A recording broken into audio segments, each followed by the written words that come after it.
Olha só, quem nunca passou por isso? A gente sai de um curso com a cabeça cheia de ideias, super empolgado, aí, algumas semanas depois, percebe que quase tudo foi embora.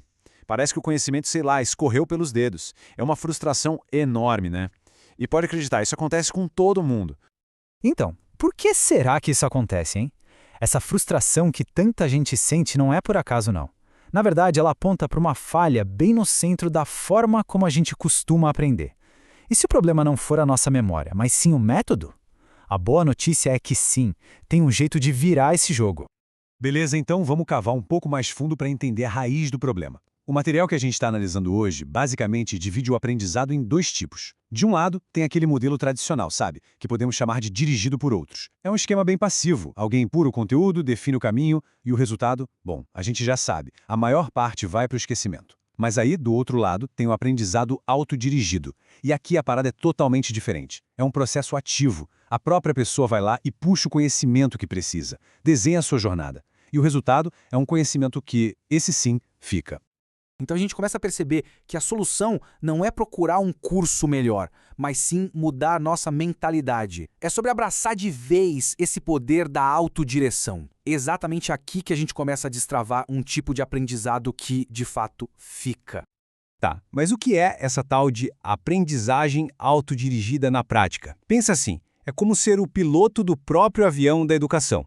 É ter a capacidade de conduzir os próprios esforços, de pegar as rédeas do processo e, o mais importante, ajustar a rota com base nos próprios objetivos, e não nos objetivos que alguém colocou pra gente.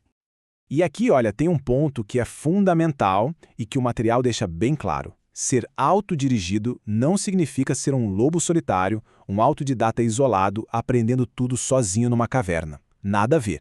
Pelo contrário, a ideia é ser o dono de um processo. E esse processo, muitas vezes, é super colaborativo e fica ainda mais forte com a ajuda de outras pessoas. Certo, a mentalidade faz todo sentido. Mas como é que a gente transforma essa ideia em ação? Como a gente pega esse conceito e transforma em algo prático, organizado? Bom, é exatamente aqui que a teoria encontra a prática. Chegou a hora de conhecer a ferramenta para fazer isso acontecer, o Learning Sprint.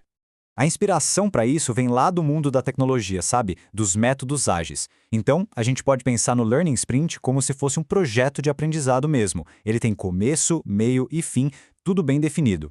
É uma estrutura toda desenhada para que qualquer pessoa possa aprender qualquer coisa, mas de um jeito intencional e principalmente focado. E como é que funciona um Learning Sprint na vida real? Imagina só, um grupo pequeno, ali entre 6 e 12 pessoas, todo mundo junto por um tempo determinado, tipo uns 2 ou 3 meses. Tem um facilitador para ajudar a guiar o processo, mas o coração da coisa toda são os projetos de aprendizado de cada participante. O grupo acaba funcionando como um verdadeiro time de apoio, sabe? Onde um ajuda o outro a avançar. Beleza!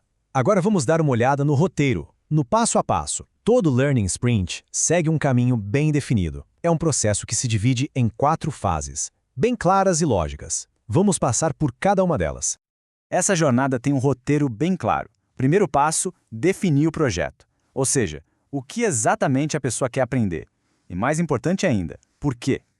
Com isso bem claro, a gente parte para reunir as fontes. E aqui a ideia é ir muito além dos livros. A terceira fase é a execução. É botar a mão na massa, onde o aprendizado acontece de verdade e o progresso é compartilhado com o grupo. E para fechar, vem o compartilhamento do progresso. E esse momento é crucial. Não só para mostrar o que foi descoberto, mas principalmente para solidificar o próprio conhecimento. Agora a gente vai focar num dos pontos que é dos mais poderosos desse método todo, a forma como ele nos obriga a pensar sobre onde o conhecimento realmente está. E eu já adianto, a resposta vai muito, mas muito além da estante de livros. Olha só, o material apresenta 4 fontes principais de conhecimento. A primeira é o conteúdo, livros, artigos, vídeos, aquilo que a gente já conhece. É o mais óbvio, mas é só o começo. Depois vem a experiência, que é aprender fazendo, testando, botando a mão na massa mesmo. A terceira fonte são as pessoas. Conversar com especialistas, mentores, até os colegas de sprint. E por último, a rede. Acessar comunidades, fóruns, lugares onde dá para trocar ideias. A verdadeira mágica, segundo o que a gente está vendo aqui, acontece quando se combina essas 4 fontes. Mas, no fim das contas, para que serve essa estrutura toda? É importante entender que o Learning Sprint é uma ferramenta, ele não é o objetivo final. O verdadeiro alvo aqui é uma transformação muito mais profunda. É deixar de ser um aprendiz passivo para se tornar de uma vez por todas um aprendiz ativo. E o princípio por trás disso tudo é de uma simplicidade genial. Quanto mais ativa for a nossa postura ao aprender, mais eficaz e duradouro vai ser esse aprendizado. É exatamente a diferença entre ficar sentado no banco do passageiro de um carro e assumir o volante da própria jornada. O material que a gente está usando traz uma metáfora perfeita para isso, que é a escada do aprendizado ativo. Pensa comigo. No primeiro degrau está ler um livro. É mais passivo. Subindo um degrau vem resumir o que foi lido. Já exige mais da gente. Depois, compartilhar esse resumo, sei lá, num blog. Isso já nos expõe a outras pessoas. O próximo degrau é receber feedback, que nos força a refinar as ideias. E lá no topo da escada está aplicar tudo isso num projeto do mundo real. É aqui que o conhecimento gruda de vez. Cada degrau é um salto enorme no engajamento e, claro, na retenção do que foi aprendido. E por que essa mudança de mentalidade é tão urgente? Bom, o material que a gente analisou traz um dado que é, no mínimo, alarmante.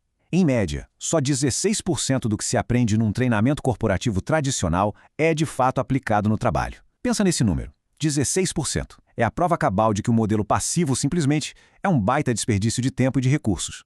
E com isso, a gente chega na ideia central de tudo isso. O objetivo de fazer um Learning Sprint não é só chicar uma caixinha e terminar um projeto. A meta é muito, muito maior. É dominar a habilidade de aprender a aprender. É sobre desenvolver a disciplina e a confiança de saber que é possível aprender qualquer coisa, a qualquer momento. Essa, sim, é a verdadeira superpotência. E tudo isso nos deixa com uma pergunta final, mais para reflexão mesmo.